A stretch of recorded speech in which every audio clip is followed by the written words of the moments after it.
The teachers take Class 11 on a field trip to the countryside for a farming experience. But the moment they board the bus, students from other classes shut them out. There are open seats and they still won't let them sit. Because Class 11 is dead last in the school rankings, the group has no choice but to squeeze into the back row. But these are the kids everyone has written off, and they're about to humiliate every smug top student in the competitions ahead. It's almost time to leave. Then one student points out that their teacher still hasn't shown up. The director tells the driver to hold on, but the other buses have already pulled away one by one. The driver gets impatient and starts pushing for them to go. Mike makes up an excuse to throw out some trash just to buy time. He's certain Jian will make it. The second Mike steps away, the Class 2 students start complaining. They pressure the driver to leave, then start taking jabs at Class 11 with snide remarks. A Class 11 student can't hold back and starts to confront them. Mike rushes back just in time to stop him. Mike glances at his watch, worry creeping in. He walks up to the driver and quietly asks for just a little more time. Right then, Jian comes running up. Once the bus is moving, the director announces the competition format. Class 2 and Class 11 will be grouped together as one team.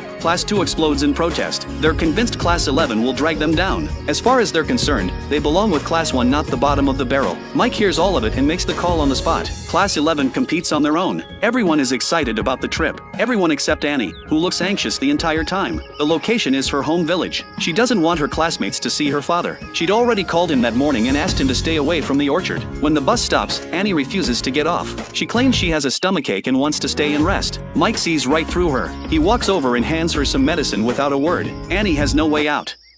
She gets off the bus, but she wraps herself up as much as possible, terrified that someone from the village will recognize her. At lunch, Annie finds a corner and sits with her head down, saying nothing, because her father is right there, handing out food to her classmates. A student accidentally knocks his hat off. A girl picks it up to return it and freezes when she sees his face. Annie's father quickly grabs the hat back, flustered. He's desperate not to embarrass his daughter. Annie catches a glimpse of him and slowly turns away. The students around her start whispering about his appearance. Mike pulls him over and insists he sit down and eat with them. The father says he's already eaten and politely declines. He just doesn't want to make things harder for Annie. He can't bring himself to hand the food to her directly, so he quietly sets it on the ground beside her and slips away. After lunch, the first competition kicks off. The challenge: identify as many insects as possible. Whichever class names the most wins. Students scatter across the orchard, hunting for insects. Class 2 edges ahead by the end. Then one of the Class 2 girls uses a lesson on pest insects as cover to take a shot at Class 11. The two sides get into it and nearly come to blows. The orchard farmer steps in and adds a tiebreaker question to settle it. The moment he finishes asking, a Class 2 honor student shoots their hand up, but a Class 11 student jumps up faster. This student has a severe stutter, yet he answers the question correctly,